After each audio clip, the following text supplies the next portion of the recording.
अज़ीज़ तलबा व तालिबात, अस्सलामुअलैकुम। उम्मीद करती हूँ आप सब खैरियत से होंगे। गुजराती के लास्ट पीरियड में हमने सूरज तो बधे ज सरखो पाठ पढ़ा था। आपको ये लेसन समझ में भी आया होगा और इसमें मज़ा भी आई होगी आपको, क्योंकि ये एक हास्य निबंध है। होमवर्क भी आपको दिया गया था। उम्मीद करती हूँ वो होमवर्क भी आपने अपने नोट में लिख लिया होगा। तो सिलेबस की तरफ आगे बढ़ते हुए आज हम एक नया लेसन शुरू करेंगे। पाठ 10 नथी। अब आपको लगेगा कि एक ऐसा शीर्षक है नथी। नथी का अर्थ आपको पता ही है कि नहीं। यहाँ जो ये छोटा सा शीर्षक है और ये शब्द भी नकारात्मक है, लेकिन ये शीर्षक के ज़रिए किसके न होने की बात पूरे पाठ में लेखक ने इतने सुंदर और इतने लागणीशील तरीके से बताई है कि जिसे हम महसूस कर सकते हैं कि किस प्रकार ये नथी काव्य में एक जो बेटा है वो अपनी माँ के न होने का एहसास करता है और ये न होने का एहसास उसके दिल में कितना वेधक जो दर्द है वो देता है, उसकी बहुत सुंदरता से यहाँ लेखक ने हमारे सामने ये पाठ में बात की है, जिसके लेखक है मोहम्मद माकड़ और इसका साहित्य प्रकार है टूकी वार्ता। साहित्य प्रकार भले ही इसकी टूकी वार्ता है, लेकिन अभी तक के मुकाबले जितने भी लेसन हमने पढ़े हैं, ये लेसन थोड़ा लॉन्ग है, लेकिन इसका जो भावार्थ है वो बहुत ही सुंदर है, बहुत ही अच्छा है। तो इसे हम 3 पार्ट में डिवाइड करेंगे, जिसमें आज पार्ट 1 में हम इसकी शुरुआत करते हैं। तो आगे बढ़ते हुए लेखक के बारे में मालूमात हासिल करेंगे। मोहम्मद वलीभाई माकड़નો जन्म સૌરાષ્ટ્રના પડિયાદ ગામમાં થયો હતો।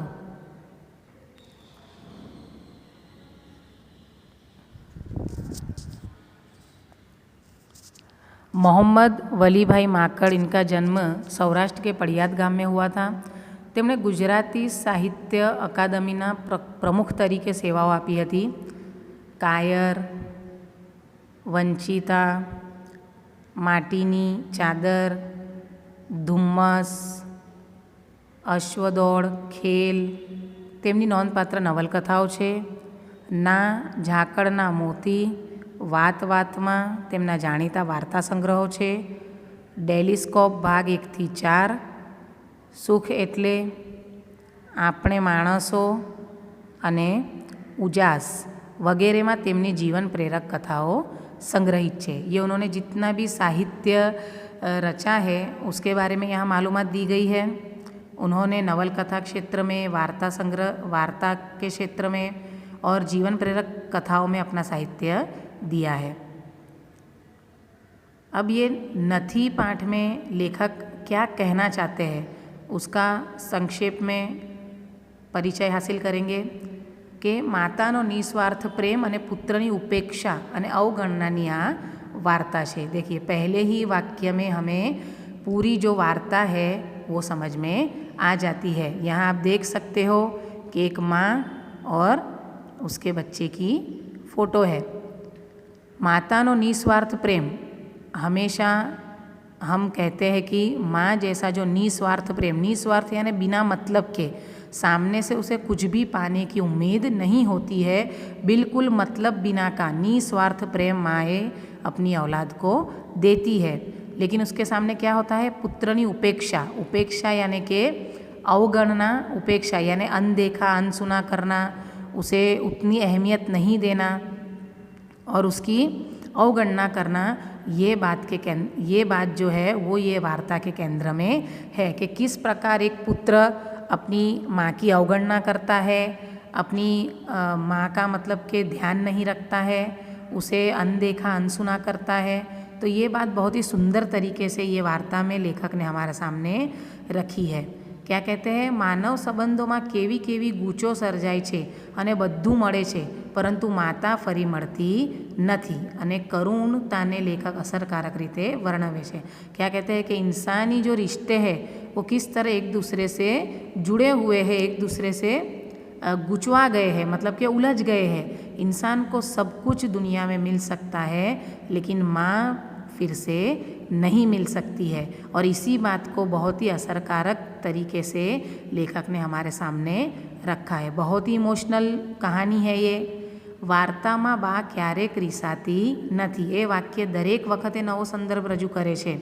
यानी ये जो पाठ है जब आगे हम पढ़ेंगे तो देखेंगे कि ये बा क्यारे रिसाती नहीं, ये वाक्य बार बार इसका पुनरावर्तन होता है, ये वाक्य बार बार दोहराया जाता है, लेकिन हर बार इसका अलग मतलब होता है इसका। लेकिन जो खास जो इसका अर्थ है वो क्या है कि माँ कभी भी रूठती नहीं है, चाहे उसके बच्चे उसके साथ कितनी ही नाइंसाफ़ी कर ले, उसका कितना ही अपमान या अवगणना कर ले, लेकिन माँ ऐसी एक वजूद माँ का ऐसा होता है, शख्सियत ऐसी होती है कि वो कभी भी अपनी औलाद से रूठती नहीं है। ये वाक्य दरेक वखते नवो संदर्भ रजू करे छे। पुत्रनी भूलोने सदा माफ़ करती माता अंते पैसा घर बद्धु कांतीने आपी जाए छे। जो अपना उसका बेटा है उसकी भूलों को हमेशा माफ़ करती हुई जो माँ है वो अंत में पैसे है, घर है, वो सब अपने बेटे कांति को देकर जाती है। परंतु हवे घर में बा नहीं, लेकिन अब वो घर जिसको जो घर बा ने कांति को दे दिया है अब उसमें बा नहीं है, लेकिन उसकी जो कमी है यानी खोट कांति ने बाना मृत्यु पछी समझाए छे। लेकिन जो माँ की कमी है उसका एहसास कांति को कब होता है? बा की मृत्यु के बाद। ए वात्सल्य समर्पण ने संताननी बेदरकारी ने प्रगटावी आ वार्ता माताना महिमाने अने संताननी लघुताने यादगार रीते उपसावे छे। ये जो वात्सल्य की कहानी है, जैसे हमने शुरुआत का जो हमारा लेसन है पाठ 2 शरणाईना सुर में देखा था, उसमें हमने किसके वात्सल्य की बात देखी थी? पिता के। जो रमज़ू मीर है वो अपनी बेटी के लिए कितना समर्पित हो जाता है और उसी में उसकी दुनिया सिमट कर रह जाती है, वो हमने देखा था। बस उसी से मिलती जुलती ये कहानी है, लेकिन इसमें माँ और बेटे की बात बताई है। माँ का वात्सल्य प्रेम और निस्वार्थ प्रेम यहाँ बताया गया है। और उस प्रकार यहाँ माँ का जो महत्व है, महिमा है, और जो संतान है, जो औलाद है, उसकी लघुता यानी उसका जो कमज़र्फ जो स्वभाव है, जो वो माँ का महत्व नहीं समझ पाता है, उसको बहुत ही सुंदर तरीके से लेखक ने हमारे सामने रखा है। कांति शेरीनु नाकू वळ्यो। अब यहाँ से कहानी शुरू होती है। एना पग भारे थई गया हता। शेरी परिचित हती छतां अपरिचित हती। घणा वर्षो पछी पोताना वतनमा ए આવ્યો હતો। एक नज़र सामा छेड़ा सुधी करी लीधी। छोकराओ शेरीमां रमता हता, पग चालता हता। माथुं जाणे भारे थवा लाग्युं। अंदर कंईक वजन मुकाई रह्युं होय तेम लागवा मांड्युं। थोड़ा डगला चाल्यो। एकाएक एनी बाजुमां थईने एक पत्थर सम दईने पसार थयो अने पाणीना खाबोचियामां जईने पड्यो। एना कपड़ा ऊपर पाणीना छाटा उड़्या। अब ये जो कहानी है, ये जो कांति करके जो किरदार है, जो बेटा है, वो अब बूढ़ा हो चुका है और फ्लैशबैक में यानी भूतकाल में अतीत की याद में जाकर वो अपनी माँ को याद करता है और पहले जो वक्त बीत चुका है उसको याद करता है। इस प्रकार फ्लैशबैक में ये कहानी चलती है। लेकिन अभी जो मौजूदा वक्त है तब क्या बता रहे हैं कि जो शेरी यानी मोहल्ला है उसका जो नाका है वहाँ से वो वड़ांक लेता है, टर्न लेता है, और उसके जो पैर है, मतलब जिस तरह वो अपने वतन में बहुत साल बाद वापस गया है और उसका घर जैसे जैसे करीब आ रहा है, वो अपने घर के जैसे जैसे करीब आ रहा है, उसके पैर जो है वो भारी हो रहे हैं। क्यों? अतीत की याद में, अपनी माँ की याद में कि किस प्रकार उसने अपनी माँ की अवगणना की और अब माँ की गैर मौजूदगी में वो अब बहुत सालों बाद अपने वतन, अपने पुराने घर वापस आया है। तो उसे कैसा महसूस हो रहा है, पूरा वहाँ का जो चित्रण है वो लेखक ने हमारे सामने किया है कि किस प्रकार उसके पैर भारी हो रहे हैं। दुख की वजह से एक बोझ उसके मन में है, माँ को दुख देने का, माँ की अवगणना करने का दुख उसके मन में है, इसलिए उसके पैर भारी हो रहे हैं। ये जो गलियाँ है, मोहल्ला है, वो परिचित है यानी जाना पहचाना है, लेकिन फिर भी अनजान हो गया है। क्यों? क्योंकि बहुत साल बाद वो वापस आया है। एक नज़र वो सामने तरफ करता है तो जो मोहल्ले में जो छोटे बच्चे हैं वो खेलते हैं, उसके पैर तो बढ़ रहे हैं लेकिन उसका सर जैसे कि भारी हो रहा है, अंदर अपने आप में वो कोई वजन, कोई बोझ महसूस कर रहा है, थोड़े कदम आगे बढ़ा रहा है और अचानक अपनी सोच में वो होता है और उसके सामने से एक पत्थर पसार होता है और पानी के खाबोचिए में जा गिरता है। उसके कपड़े के ऊपर छींटे उड़ते हैं कीचड़ के। मारा रोया एम घा कराए પાછળથી એક સ્ત્રીનો અવાજ આવ્યો। यानी छोटे बच्चों को खेलते हुए जो ये हरकत उन्होंने की है, पत्थर के जो कीचड़ के छींटे कांति के कपड़े पर उड़े हैं, तो एक जो स्त्री है वो बच्चों को डांटती है कि ऐसा करते हैं। कांतिए पाछा फरीने जोयू नहीं। क्यों? उसने पीछे पलट के नहीं देखा क्योंकि वो अपनी ही अतीत की यादों में, अपनी ही यादों में वो आगे बढ़ रहा है, अपनी ही सोच में है वो, इसलिए।